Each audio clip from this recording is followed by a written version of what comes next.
Dortmund et le Real Madrid comptent bien s'adjuger la coupe aux grandes oreilles. Pas d'avantage au niveau de la motivation.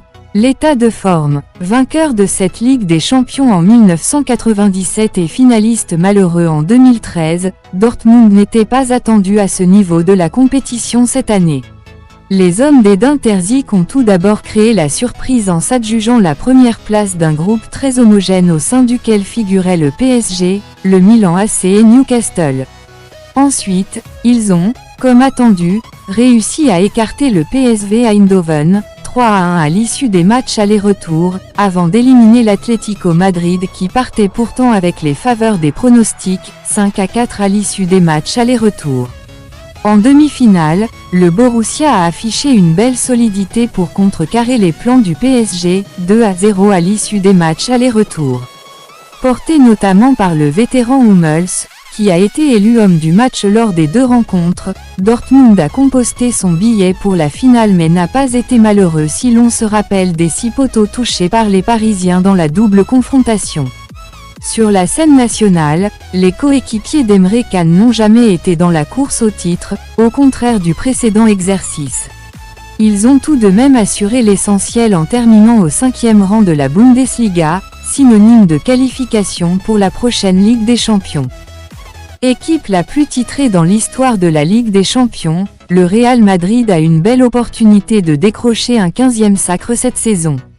Intraitables dans leur groupe, les Merengues ont remporté tous leurs matchs pour finir devant Naples, Braga et l'Union Berlin.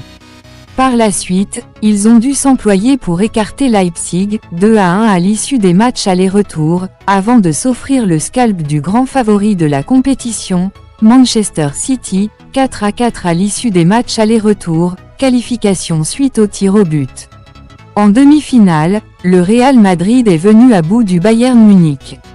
Malgré une nette domination, la Casablanca a bien failli se faire surprendre mais un doublé de Joselu en fin de partie lui a permis de se hisser en finale, 4-3 à l'issue des matchs aller-retour. En Liga, les hommes de Carlo Ancelotti ont survolé la concurrence pour s'adjuger le titre sans aucune difficulté. Ils ont fait très belle figure en ne concédant qu'un seul revers, Atlético Madrid, pour 28 victoires et 6 matchs nuls. Avantage Real Madrid sur la forme. Les effectifs pour Dortmund Real Madrid. Arrivé l'été dernier à Dortmund pour y jouer un rôle majeur, le latéral gauche Bensebaini n'a finalement pas réussi à convaincre. Blessé depuis fin mars, l'ancien Rennais n'est malheureusement pas remis pour cette finale. C'est également le cas du prometteur Duranville, 18 ans, qui n'a pas été épargné par les pépins physiques cette saison. Enfin, la participation de l'attaquant ivoirien à l'heure n'est pas assurée. Muet en Bundesliga, il avait en revanche marqué un but très important contre l'Atlético Madrid en quart de finale. Le 11 de départ devrait beaucoup se rapprocher de l'équipe qui a écarté le PSG. On pense notamment au vétéran Hummels, homme du match à l'aller et au retour en demi-finale, qui pourrait être associé à l'excellent Schlotterbeck.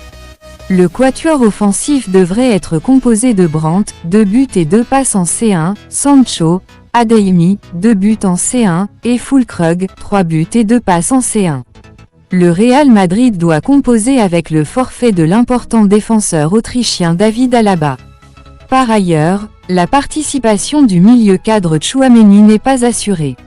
Si l'ancien Bordelais est trop juste, c'est son compatriote Camavinga qui devrait intégrer l'entrejeu où figurent les incontournables Valverde et Kroos. Moins décisif dans la seconde partie de saison, Jude Bellingham, 4 buts et 4 passes en C1, reste bien évidemment prépondérant pour la Casablanca. Il est positionné en soutien des Brésiliens Rodrigo, 5 buts et 2 passes en C1, et Vinicius Junior, 5 buts et 5 passes en C1. Ce dernier a pris une nouvelle dimension cette saison et il apparaît désormais comme un candidat très sérieux au Ballon d'Or. Remis d'une longue blessure, le portier courtois pourrait tout de même rester sur le banc étant donné que son remplaçant Lunin a été très bon dans le parcours des Merengues. Avantage Real Madrid sur le papier. L'historique des confrontations. Depuis 2012, les deux équipes ont croisé le fer à 10 reprises, à chaque fois en Ligue des Champions. Le Real Madrid mène de peu cette confrontation avec 4 victoires, pour 3 matchs nuls et 3 défaites. Cette affiche met aux prises deux anciens vainqueurs de la Ligue des Champions, mais le Real Madrid a bien évidemment un plus gros pédigré avec 14 sacres dans son histoire, un titre pour Dortmund. Dortmund n'était pas attendu à ce niveau de la compétition tandis que le Real Madrid faisait partie des favoris. Dortmund a montré de grosses limites en championnat mais a assuré sa qualification pour la prochaine Ligue des Champions. Le Real Madrid a facilement remporté la Liga cette saison.